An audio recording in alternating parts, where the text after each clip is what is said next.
I had like the whole T-Mac thing on Houston's floor. Won the game, cooking, hash mark 3 to tie the joint. Like, oh, it was crazy. I was hyped. Yeah. And nobody gave a shit. No ESPN. Sports Center didn't care. They're like, hard 58. And he lost. Right. Welcome Out of Pocket, the Hoop Show for real hoop fans. I'm the Jethro Jenkins. Josiah Johnson. I'm Zach Schwartz. Today we got a special guest, a man known as the Mayor, a walking 30-piece, the Warren Buffett of buckets, Spencer Dinwiddie. Him Witty? That was a much better intro than anything I would have said. You're like, hey, I'm like, don't jump. Hey, I'm sorry. Hey, thank you for having me, man. Hey, you got to go with Warren Buffett of buckets, I think. That was tough. That was tough. I've never heard that. So Tony Brothers called you a bitch-ass motherfucker. That's the context you need, you feel me? Yeah, All right. Wild statement, out of pocket, you know what I'm saying? So is that one of the wildest situations you've dealt with in the league? Just with the way it kind of went down, yeah. I mean, I think true to your show's name, this is the perfect way to kick it off. I mean, I've explained this kind of at length before. It was more so how it went down versus the words that were used. I know that this is a emotional sport. I know the players are emotional. I know the refs get emotional, all that other stuff, because, we're all grown men. We're all competitive. It was more so that it was said to my teammate behind my back, and I already had a tech and a warning and stuff. And so it was like, if I come back and have any level of response, now I'm ejected out of the game or anything like that. Whereas, like, in any situation, and I know you guys can all attest to this, if somebody got something to say to you, you like, yo, say it to my face. And then, but also, whatever response I have, response I have. Because, like, let's be real. It's not like me and Tony Brothers going to be fighting out on the court. Like, he going to say a jab, I'm going to say a jab. All right, cool, like, whatever it is. And then it's dead, hopefully, right? Right. But I didn't want to be in a situation where I'm potentially ejected, but I'm getting taught. It was just, that's really what that came down to. Is that common for refs to wolf with y'all like that? I think as you get older in the league, yeah. Okay. I think I'm serious. Relationships and all yeah, that. relationships and respect and all that other stuff.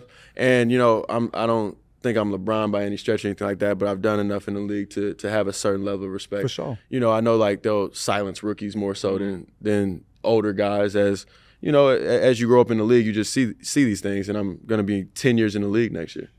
See, I wish I would have been able to play in the NBA just so I could call a ref a broke bitch. That's always my dream. You can't do that in high school or AAU because they have more bread than you at those points. But I think it would be nice. I really, just let them know what it is now. Did you hear him say it, or was it like you saw the clips like everyone else afterwards? Somebody said it to you. Yeah, it was all the after stuff of like what was said to my teammate and like all that, and that's why I didn't like say what I said. Cause I was like, yo, like who does that? Yeah, 100%. Nah, for real, like not in a bad way. Tony Brothers does it. Not in a bad way. Legendary Tony ref, great others. career, all this other stuff. For Like sure. it wasn't even about throwing him under the bus or anything like sure. that. I was just more so talking about a situation where I was like, bro, like say whatever you gotta say to me. Allow me to have my response. It'd be dead. I ain't got nothing else for it. Yeah. Y'all cool now? Honestly, I haven't seen him. I ain't seen him since. One of the league has something to do with that. He's ducking smoke. Do you feel like guys or coaches can lose like the officiating crew? Because I remember in college, our coach would go at the officials, and it would feel like we would start losing the officiating crew where we're not getting calls because the coach has gone too far. Do you feel like you ever see that happen where they can kind of start being like, all right, it's a lost cause? Hey, man, emotion's an inevitable part of life, man. They're human. They're going to make mistakes, and they also going to get it right, and then we going to make mistakes and getting on their ass. You feel what I'm saying? So, yeah, like if you get on them and you're wrong enough times, eventually they're going to tune you out because they're gonna be like, bro, they're going to be like, I watched the film. It was a foul. Shut up. Like, you know what I mean? And they're entitled to do that because at the end of the day, right, to ref an NBA game, you at the top of your job, you the best in your field. Mm-hmm. So they're going to have the same amount of pride that I'm going to have being like, yo, I'm one of the best XYZ players in the league. You know what I mean? So I get it. Not knowing much about investing for any of us three, I got to ask you. You have a financial degree. I never used that motherfucker though. So I know you like 7, 8, 9 years. I did not know you had a background in finance. Yeah, but man. What advice would you have for any of us as far as crypto, NFTs, anything like that you've been investing in? What would your kind of early investing advice be? Damn. See, here's the thing. I got a whole show called Not Financial Advice because you can get sued for shit like this. All right, yeah, fair enough. So hypothetically, if there was some shit going on in the crypto space, hypothetically, allegedly, non-legally suable. You saying that Nah, makes it nah, not but legally it's suable? hypothetically Okay, allegedly. okay, wow, that's how the laws Yeah, work? if you're like Disclaimer. this is a disclaimer. Hypothetically. Boom, boom. Obviously, you start off with Bitcoin, of course. You look at it as digital gold, an hopeful alternative to inflation and where macro finance is kind of going right now.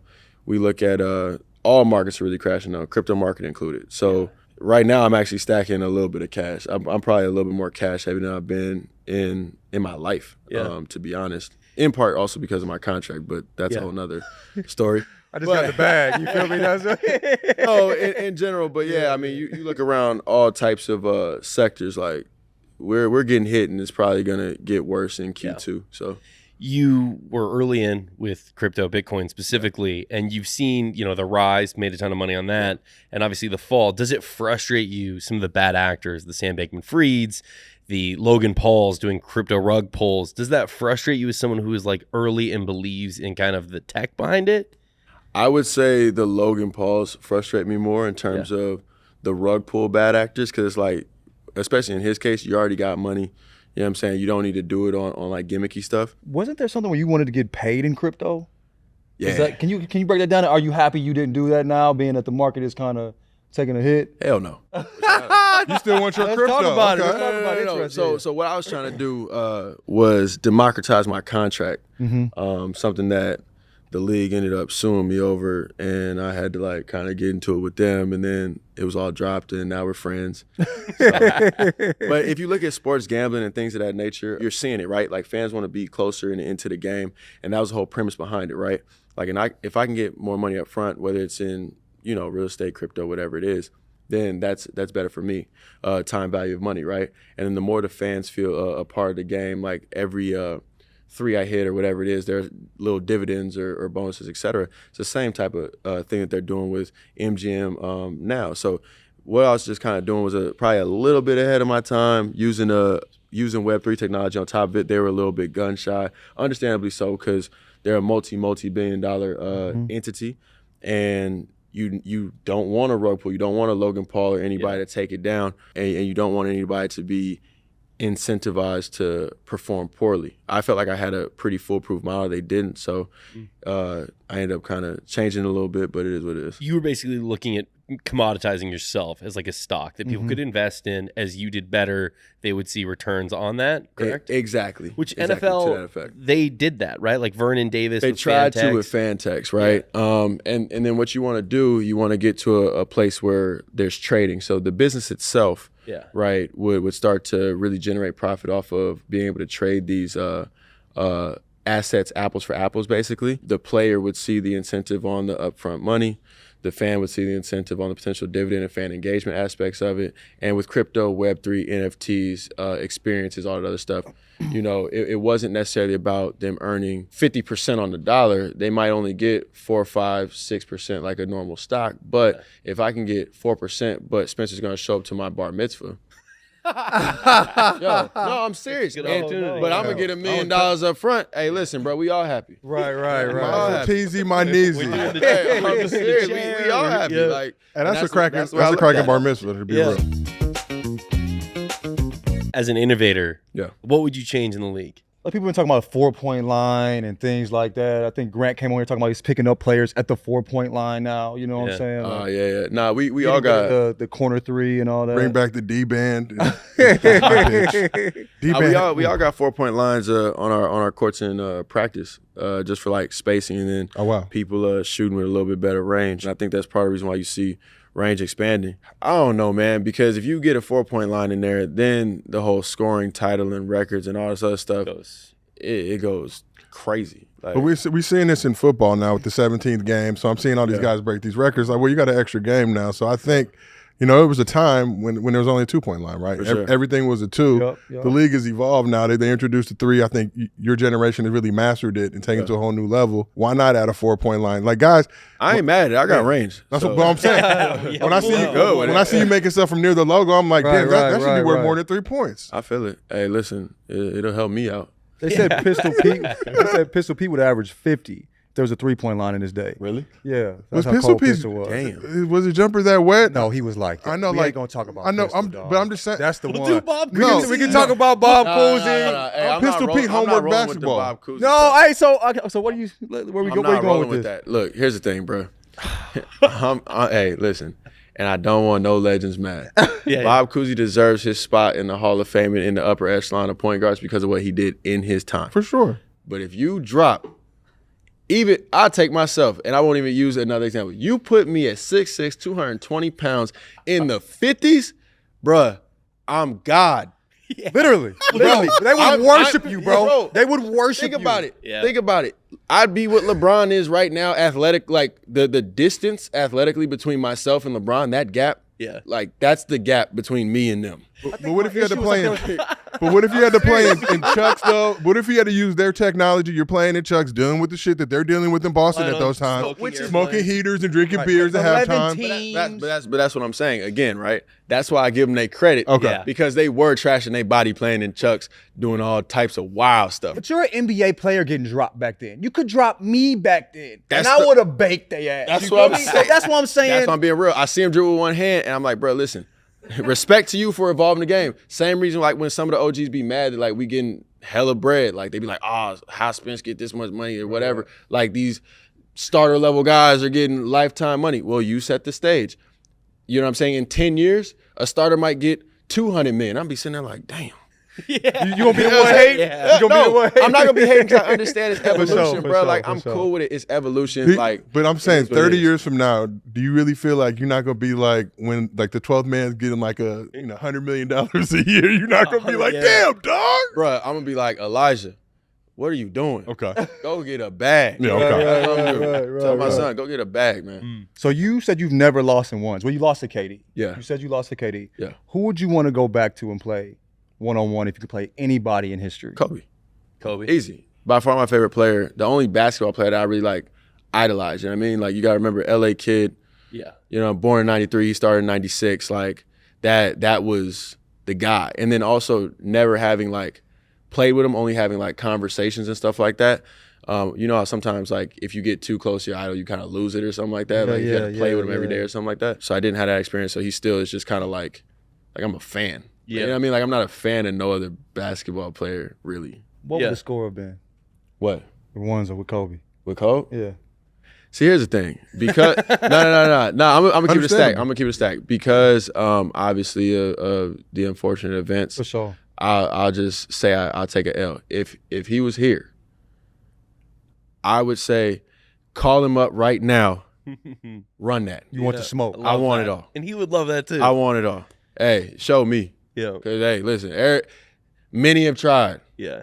One succeeded. Wait, so Just one. One succeeded. you play with Bill. I was in rehab during Bill, so I never played ones with Bill. Okay. I Play played. with Luca. You play. Yeah, Luka don't run the ones. Okay. But let's go Luka back.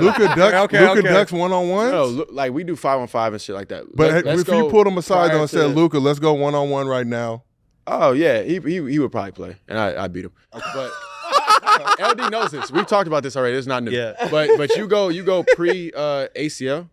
So pre ACL, which is before Washington, so Brooklyn, Detroit, all those places. Yeah. Would you add it to the All-Star game? Like the dunk contest feels like it's struggling. It feels a little Yeah. archaic. It's literally just a problem of physics. Like guys can't do The- better than they've already done. They don't have the best dunkers. Yeah. Best Yeah, dunkers yeah, in the yeah. hood But all also, day. like, how are you going to invent on That's the other thing too. Like you said, I think back in the day, the star power is what made the dunk contest iconic.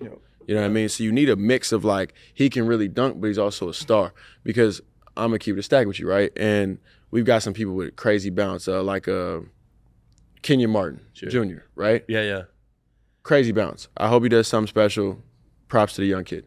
It's not going to be the same as if Giannis was in the dunk contest. Everybody in Greece would tune in. Yeah. You know what I'm Yeah. saying? And Nigeria and Milwaukee, everybody. You know what Yeah. I'm saying? Like the whole world would be like, we got to see what Giannis is going to do. So I think it's both of those things. For that though, would you put one-on-one in the All-Star game? Like in if All-Star if weekend? if the guys will compete, because again, That's the same question, it's the right? same. It's the same question because I'll True. put myself in it, right? I can be statistically one of the best one-on-one players in the league years running, right? But the casual fan don't want to see Spencer Dinwiddie play one-on-one. Like, hey, I'm a very realistic dude. It is what it is. Whether I bake them or not, it does not matter. They want to see Bron play Giannis. Yeah. Luka KD. play KD. Jokic play Embiid. Like, and if they're not going to commit to it, you ain't got nothing.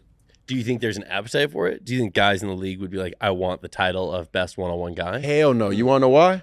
Because if you lose a dunk contest, I didn't have my legs. You lose a three-point contest, I got a little nervous. You lose one-on-one, I'm better than you. Right. I'm better than you. Smoking that pack. I'm better than you. Oh, There's a certain level of like Smoking that pack. yeah. Because whoever wins is gonna walk around like that for real. And you gotta remember, this is coming from a guy who, even when I was on the bench, I walk around like, I'm better than you. You know why? We was at practice yesterday. You know why? So let's go back to the ones. You said the only person you've lost to is Kevin Durant. Yeah. Now, you guys both suffered career altering, which is wild because 20, 25, 30 years ago would have been like, yo, it's donezo. Like, but you guys career altering injuries, both have bounced back. And when I look at KD, it looks like he's playing at a level now that's even better than prior to the injury. Yeah. You got to be his teammate in Brooklyn. So I just want to know, how much does he dedicate himself to the game, and what kind of work is he putting in? And was there anything that you saw during your time together in Brooklyn that surprised you, just in terms of how much work he's putting in to master his craft? So I didn't really get to spend that much time with him because he was hurt during the year that I was there for the most part, and then I was hurt during the year that we would have overlapped on the court. But I learned a lot more so from Adam Harrington, who was in OKC with him, and then with the Nets for a long time, and was like my position coach, stuff like that. And he just, talked about supreme level dedication. When he landed in the city, he's gonna go get his shots up. You know what I'm saying? All the stuff of just being like a basketball head and really watching the game. And obviously we see it, right? Like he's 7 foot or 6'11", whatever they list him as, basically 7 foot. Can move and handle like a guard. And I think his ability to get to his spot and pull up, obviously, is historic. He has, isn't it the best pull-up percentage in history or close to it, something like that. Jeez. Yeah, no. I saw a diagram and it said like mid-range shooters the best in their best areas, and he was the highest in all the different areas. And remember, his is like traditional pull-ups too. Like if you look at like a Dirk, for example, Dallas Mavericks plug, he's not necessarily pulling up, right? He's catching it, he's doing the face up, he's getting to his one leg fade. I think with KD, it's more so off the dribble, pull up, stuff like that. And that's usually something that we've seen out of more throwback traditional two guards. But at his size, then it becomes more difficult. And in a time where they emphasize threes and layups, he's really proficient at that. So if y'all are playing ones, how many points are you getting on KD? What's the score in those games? If you feel comfortable sharing with us in our audience? I think when I lost, it was like 10-7 or something like that. Oh, that's good. Damn. Yeah. No, I've never gotten smoked. Never. Okay. I've never gotten smoked. No. I don't doubt it. You'd have to take that back to like when I was like 10 playing my uncle and he'd like back me down. Yeah. Take you to deep water. Yeah, you know what I'm saying? That type of stuff. So you said you played Kyrie too. Yeah. And you cooked Kyrie too. Yeah. Yeah. How was that experience? Oh, it was great. I mean, you got it was great because you won. Well, it's great because you win. So here's the thing with Kai, right? Like, we're talking about possibly the most skilled basketball player of all time. Yeah. Every finish, every like ball handling capability, can get to a shot a variety of different ways. Finish with the left, finish with the right, shifty, quick, all that. So you use what you have at your advantage, right? Bigger, stronger, a little bit more athletic, not quicker, but like more explosive, right? So you try to catch the moves. You're usually playing 3 dribbles or whatever. You can test high. You hope he misses, right? That's good defense, right? If I can get a good contest on a step back midi, he's gonna make some, of course. Like, hope he misses. And then when it's my turn, I gotta use, again, like my tools to my advantage, right? If I'm bigger, stronger, I'm not bully ball post up type, but I'm gonna try to, quick moves here or there, get the shoulder in, create the space and get my shot off. So, or finish a butter rim. How hard was it for you to sit out that season? 20 points a game, sitting out. Yeah. KD's trying to do it all by himself. Yeah. Y'all had a real chance at the chip. People believe if KD would have beat the Bucks, it was y'all's chip. You know what I mean? How difficult was that? How close were you to getting back to being able to play? Because I know you were close to healing too. Actually, really close. So I was able to come back from ACL 5.5 months, which was Crazy. Yeah, crazy. It's like alchemy. I mean, that's crazy. Yeah, and you know, pray over you. So like, so how far, did that happen? so far, I mean, we've been good. There's nothing that's happened since. So you know, hey, it's been great. I think the hardest part about it was like the early success that we had kind of experienced, and again, that was only like 7 games or so because we had like 3 preseason games in like the first 4 games, but we rolled everybody by like 30. Like I don't know if people remember, but that Boston Celtics Christmas game, like. We rolled them and they're a great team. So it was like, oh, this might be kind of easy work. Yeah, this might be kind of easy. You know what I'm saying? But Kyrie and KD playing at a high level. You know, Karras obviously come off the bench. He can have 40 any night. You got Jared Allen, obviously elite rim protector. Yeah. So that obviously DJ doing his thing at that time too. Joe Harris, you know what I'm saying, pre-injury, shooting the ball. Like it was a crazy makeup that we kind of all felt there was something special there. I got hurt. There was obviously a little bit of a losing streak that got hardened, and the saga and all the other stuff kind of unfolds in real time on the world stage. But you know that was tough to see because I think as a kid you want to win championships and you want to be like on the Mount Rushmore. So, as a grown man, knowing I'm not going to be on Mount Rushmore, that definitely means like before I get out this thing, I want a chip, and it's like. Damn, that might have been that year. Now, obviously, I'm fortunate enough to be with the Mavs and have another chance at it. Yeah. But, like, you know, it don't come along often. Mm-hmm. So let's talk about the Mavs now. You know, upper echelon in the Western Conference. Yeah. Squad seems to be clicking. And it's something we talked about before you got on here. You know, it seemed like everybody always saying, Luka don't got no help. Luka don't got this. Luka don't got that. Yeah. But this squad is buzzing. And for me, I don't know, do you take that as an insult when people say that? Or you just like, I don't give a fuck. We're going to go out there and do what we do.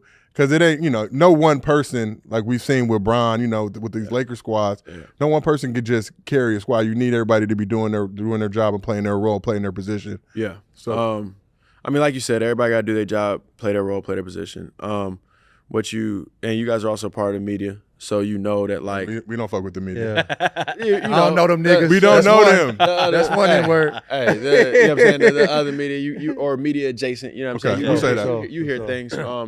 And you know that storylines are king, right? So we have a 23-year-old savant.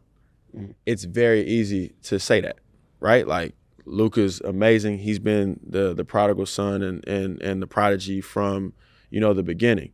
And so it's always gonna kind of be like that because his star power is so much further beyond ours, right? And in a lot of ways, he makes the game easier for us because of that. You're just going to have to deal with some media backlash sometimes off the court, but as long as you're not buying into it, it's not really that big of a deal because, again, right, the 5'4", you know what I'm saying, dude sitting on his couch like they're saying I'm a bum or whatever it is. Like, listen, I want you to be a fan. I want you to buy jerseys. I want you to be invested in all that stuff.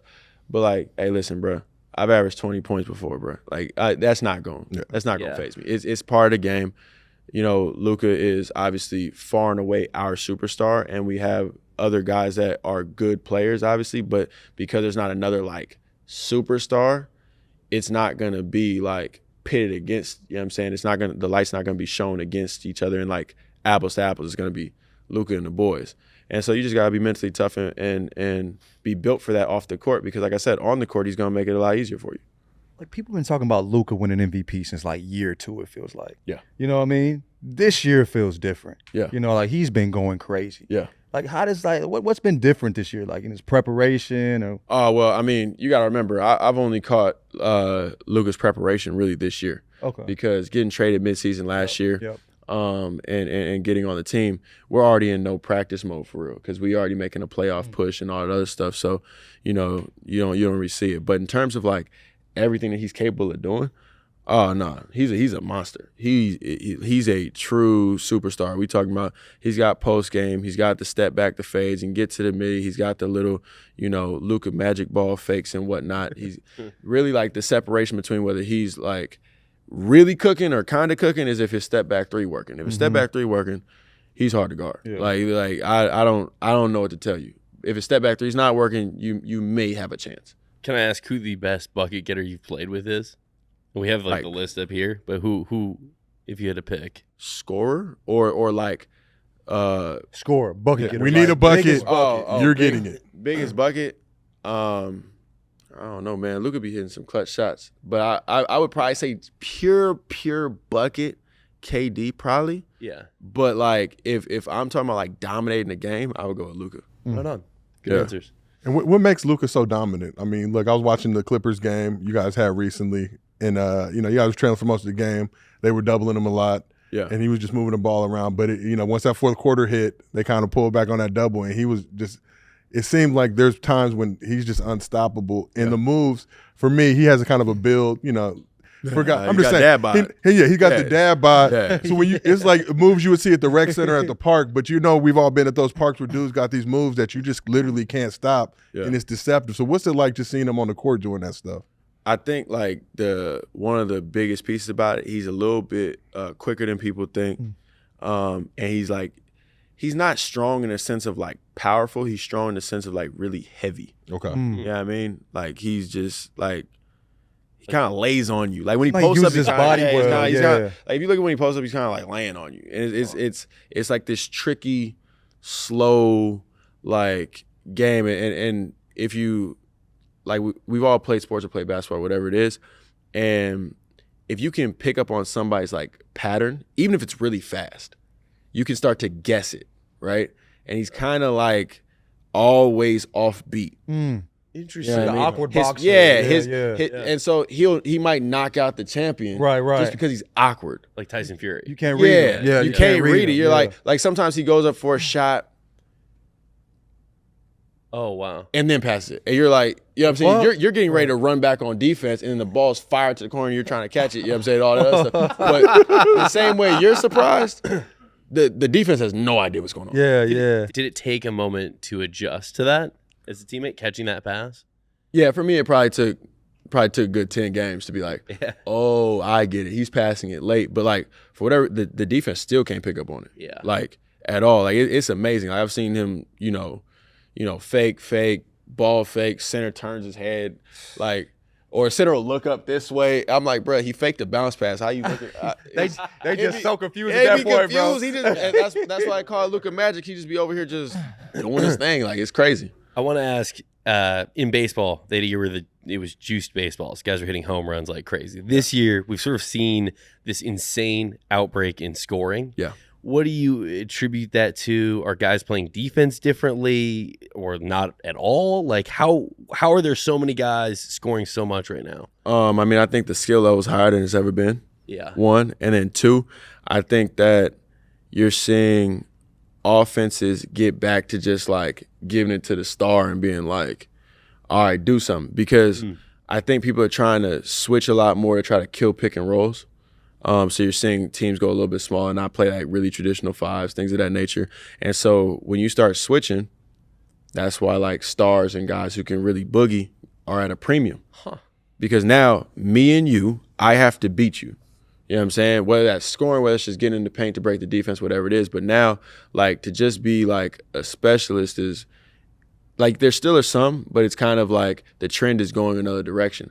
Because if you're going to switch everything, now I have to be able to just, me and you, I got to beat you. My buddy Dragonfly Jones has a theory that the rim secretly was made a little bigger.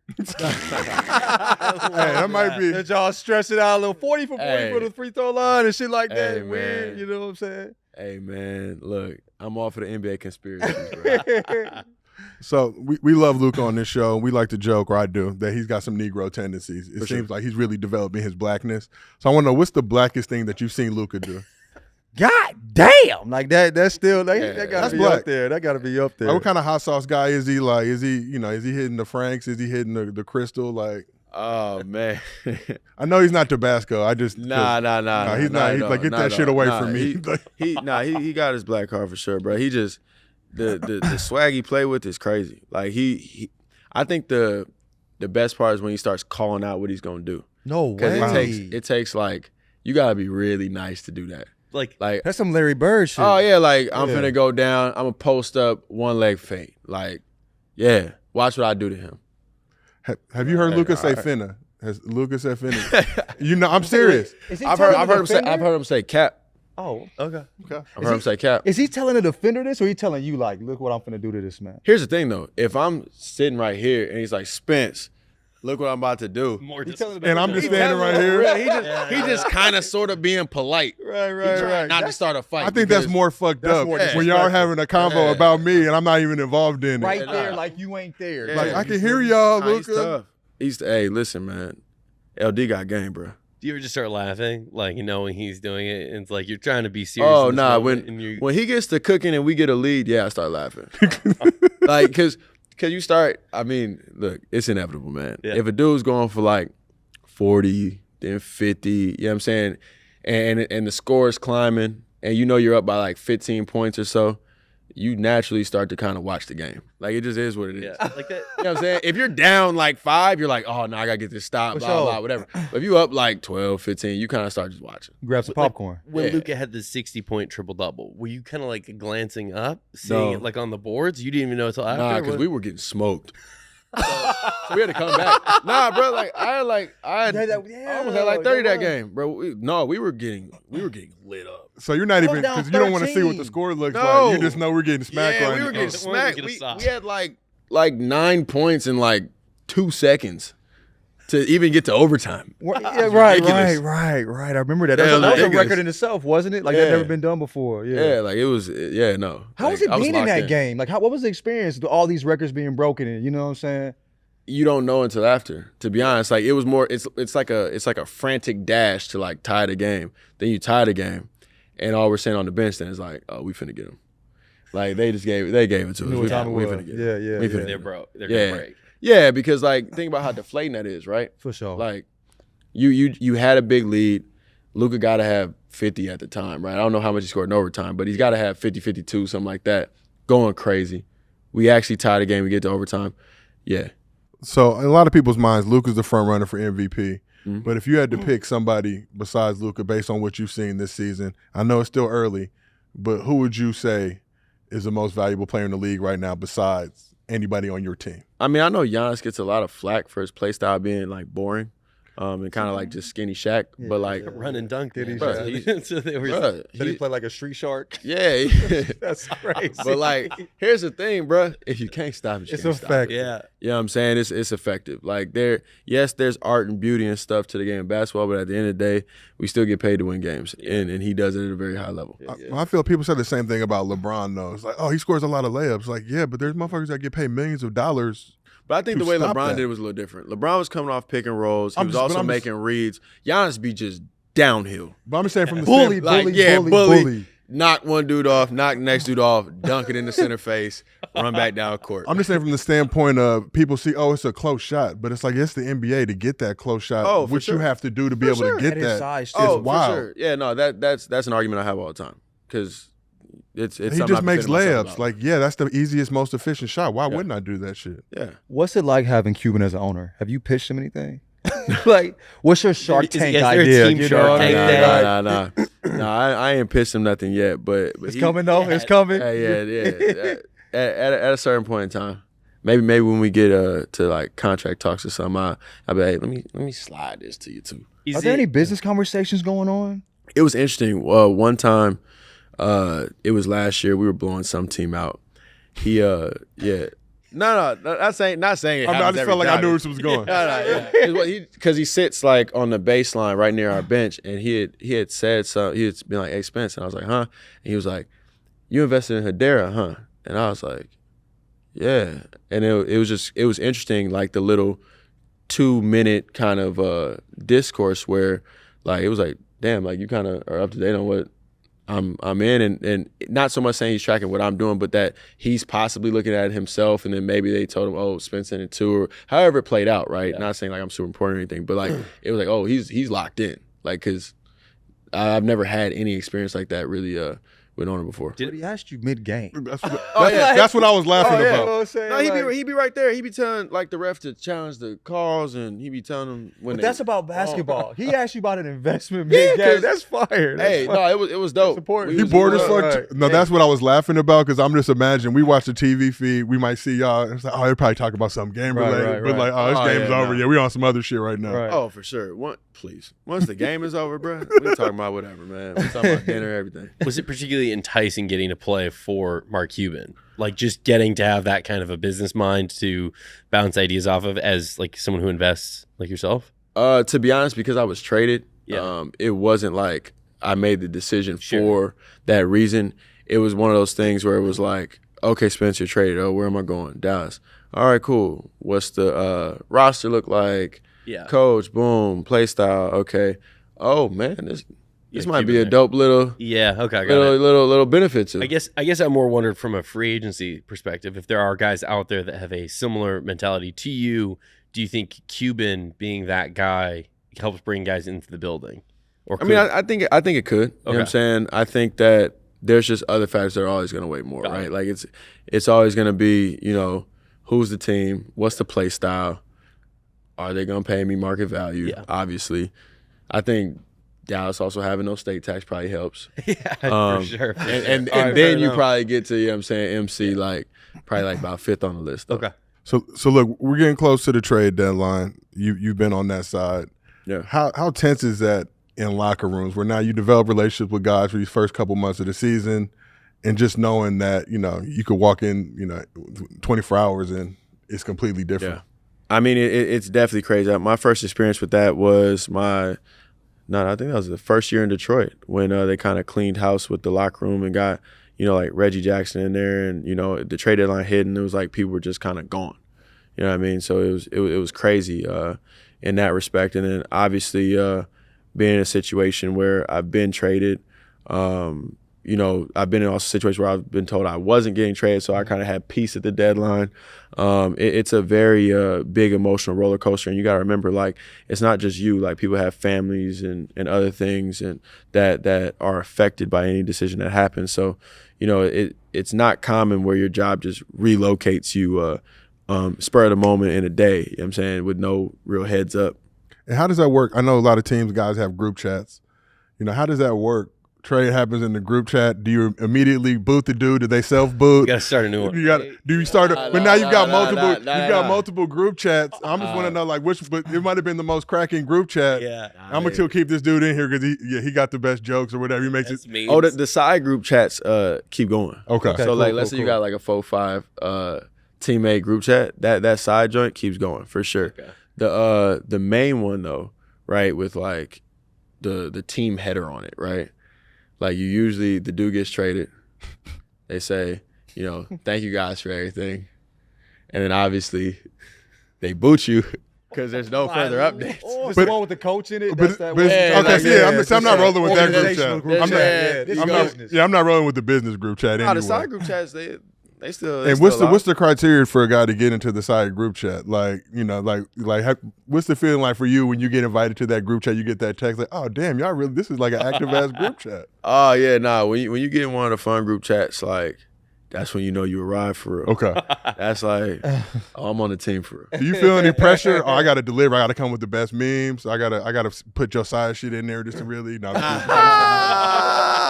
Like little plug. No, I'm just kidding. But like, I got to come with the best shit because I always get nervous, and sometimes I get in group chats like, damn, I'm intimidated. This is an overwhelming group chat. I don't want to fuck this up. Nah. For me, like my whole like shtick is like the quirky dude. So like, I just be sitting back watching, and I just drop a little meme in there, like, or a GIF. Light it up. Yeah, GIF, like, bang. That's all. Hey, that's all you're gonna get out of me. Like in a really fire group chat, I'm not gonna be in there having like essays and whatnot. Nah, like they gonna be going in, and I'm gonna be like, there you go. Is there an LA Hooper group text? Not that I know of. Okay, all right. If there is, add this man. So we talked about Kobe earlier, and obviously that's your favorite player. Yeah. So I want to go back in your career. Let's go back to 2015, 2016, Kobe's last season. You're on the Pistons at that point, not playing that much. I think you played like one game prior. Yeah. Y'all come to L.A. Yeah. You get to go up against Kobe. Yeah. You dropped 17 points, I think 6 for 9 from the field. Yeah. I think Kobe had 17 that game too. So was there any extra motivation for you coming back to the crib, but also going against your idol now? Like, look, I got to get buckets and show this dude what I'm about. Yeah, I think from the earn your respect type of perspective, there was motivation there. Obviously coming home for sure. There's always going to be 20, 30, 40, 50. Well, back then, 20 family members. Now 50. Okay, you know what I mean, at the game. And so yeah, it's all of that combined, but it wasn't like necessarily competing against Kobe to like beat him because you also understand like, well, he's at the end of the road. It's not like you playing prime Kobe like, oh shit, like I gotta really like test myself versus this person that I'm gonna be competing against for a long time. It was more so like gaining your respect and a little bit of validation in the process. So yeah. Did he give you any love at all during the game? Like a little bit. I didn't really start to like know him until after that. Okay. You know what I mean? And had a couple conversations. Like the most love I got was actually when the Hawks game up in Barclays. When he was like, yo, like you play an all-star right now, like and that was cool. That was the game he was at with Gigi where you know what I'm saying, they show those clips a lot. Yeah. Like that was that game. Right on. So when did he say, before the game, after the game, or? That was at halftime of the game, and then after the game, he was telling me I didn't get 40 because I was thinking about it, because I think I had 30 something that game. Yeah. God damn. What did that mean to you to hear that from Kobe?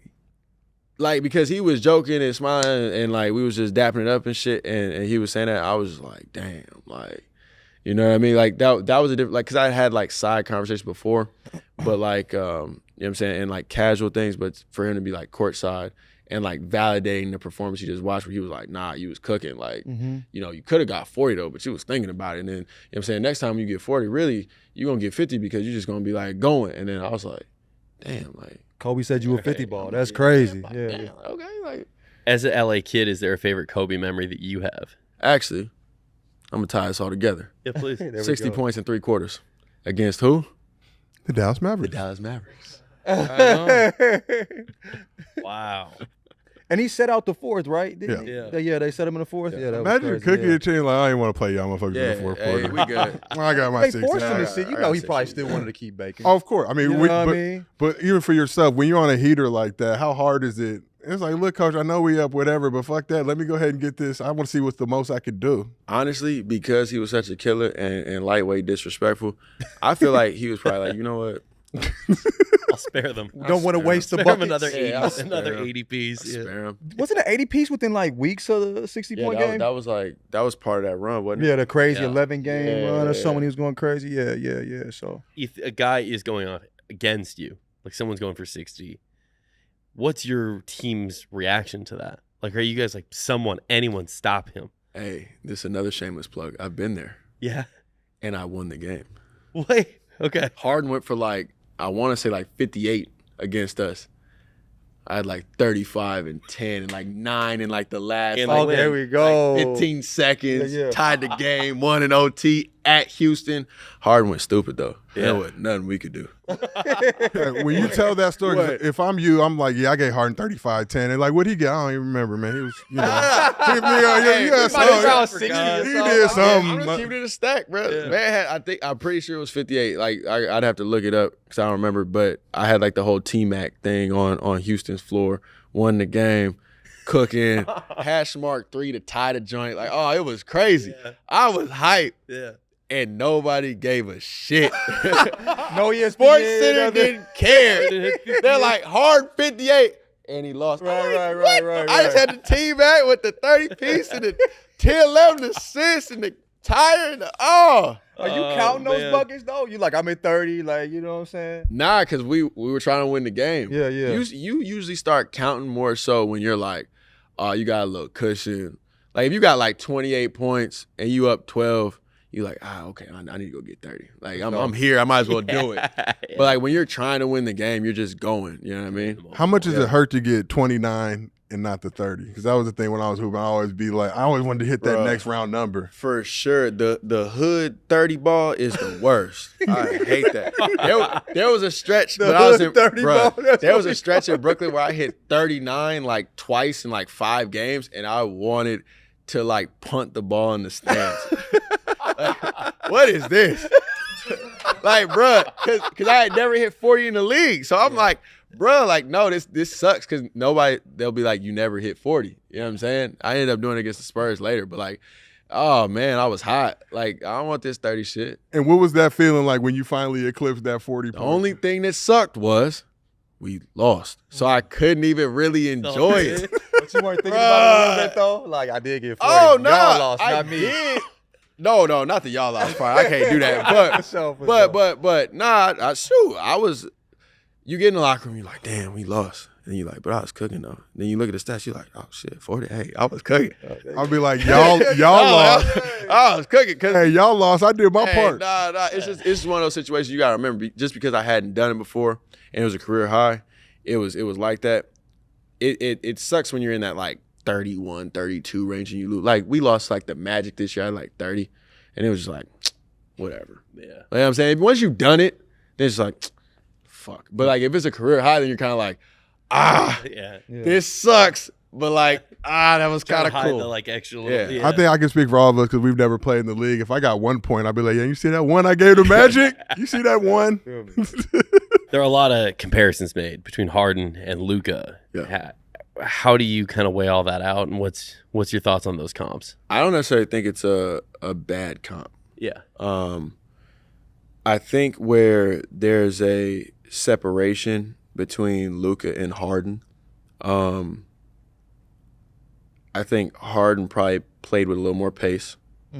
So that would be where I'd give him an edge. But the edges that I would give Luka, and these are pretty big ones, he participates on the defensive end. I think Harden obviously is a phenomenal player, athletically gifted, and capable of doing so. Yeah, doesn't always. I don't think he did. I think Luka does have some athletic deficiencies, but he definitely participates and tries for us. I think he leads our team in steals. Yeah. You know, and he puts effort forth there. And then also offensively, he's a better post-up player than Harden was. So I would say, in terms of ball dominance, a lot of pick and rolls and things like that, and loving the step back three, definitely see the comparison there. Savants in terms of passing the ball and all that stuff, gets their teammates open looks, great guys, MVP caliber guys. Those are the similarities I see. And then the distinctions are what I named. Right on. Luka leads the team in steals. Yeah. Did not know that. Yeah, he participates. He's gonna gamble a little bit. Yeah. But he participates and he gives effort there, and I think, I mean that's why, obviously he's my teammate, but that's why I would go with Luka over. Well, he earned that right, and like you said, we're not really invited to the cookout, but definitely I would bring the to-go plate. I would give it to Luka, and I would sit there and watch him enjoy it. Swine on there, all the fixings.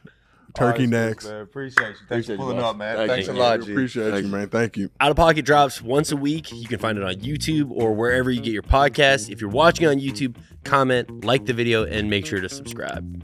Give us one N-word, Zach. New Year, 2023. 2023. You have to do it before midnight, January 31st, Zach. You have the whole month off.